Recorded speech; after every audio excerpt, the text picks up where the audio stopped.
Hello, in front of me I've got Turtle Beach Afterglow Wave. In this video I'll show you how to pair it with dedicated app.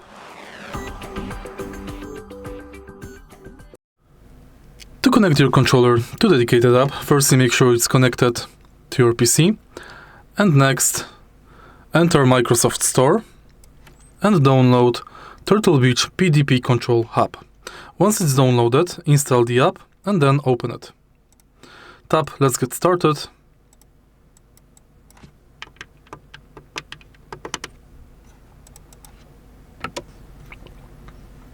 And then select your controller.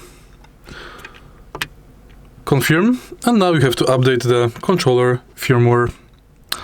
Afterwards, the controller will be automatically connected to the app. If you find this video helpful, please leave a like, comment, and subscribe.